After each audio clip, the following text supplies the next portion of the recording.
It was a rainy Monday morning when I received an email from my older brother. Dad lost his job. Mom's medical bills keep growing.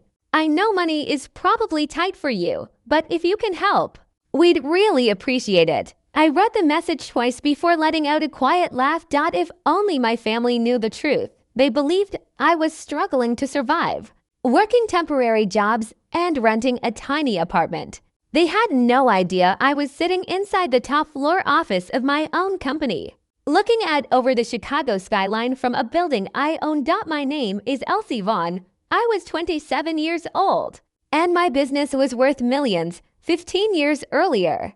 None of them believed I would become anything. I was 17 when I received a scholarship to study design and photography at Parsons School of Design. The acceptance letter felt like a dream. I placed it carefully on the kitchen table in our small home in Akron, Ohio, hoping my family would celebrate with me. Instead, my stepfather grabbed the letter and glared at it. Photography. He shouted, "You think taking pictures is a real career?"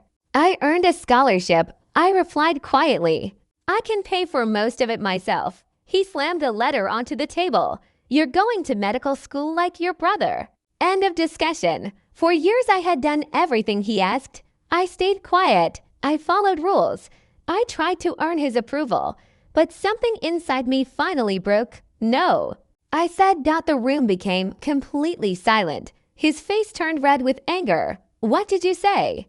I said no. He pointed toward the front door. "Then get out. If you're so grown up, prove it. And don't come back asking for help when you fail." I looked at my mother. She stood by the sink without saying a word. She never defended me. She simply looked away. My older brother, Caleb, stared at me from the hallway. "You're really leaving?" he asked. "I have to," I answered. "If I stay, I'll spend my whole life living someone else's dream." That night I packed everything I owned into one old backpack. Just before I walked out the door, my mother quietly stepped into my room. Without speaking, she placed a small velvet pouch in my hand. "It belonged to Aunt Clara," she whispered.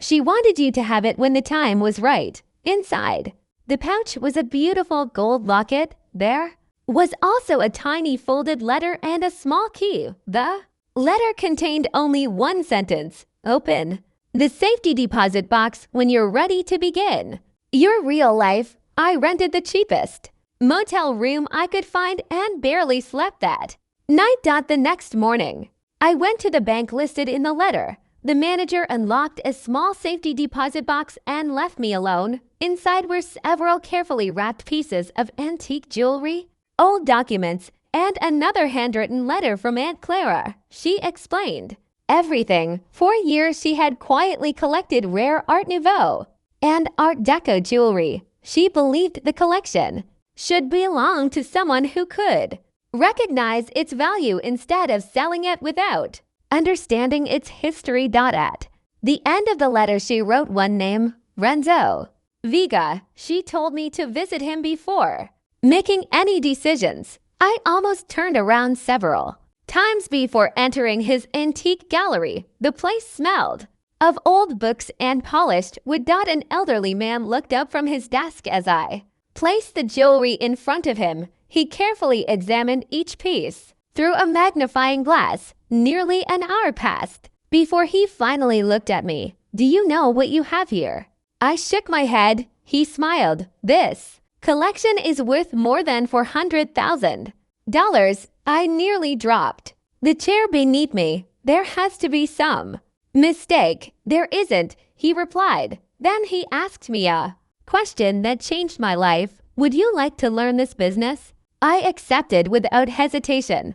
Renzo became more than a mentor. He taught me how to identify genuine antiques, negotiate with collectors, evaluate artwork, and recognize opportunities hidden in plain sight. He often repeated the same advice: most people only see price. Learn to see value. Those words stayed with me. While others spent money chasing trends, I spent every spare hour studying paintings, sculptures, furniture, and rare collectibles. I visited auctions. I read history books. I learned from experts.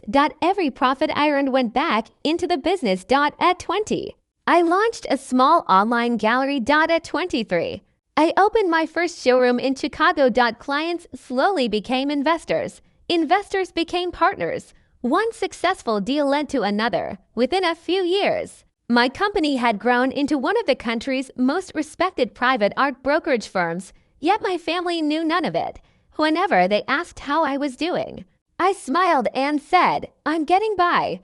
I posted simple photos online of inexpensive meals, laundry, and tiny apartments, everything they saw was carefully chosen. Not because I wanted to deceive them, because I no longer needed their approval.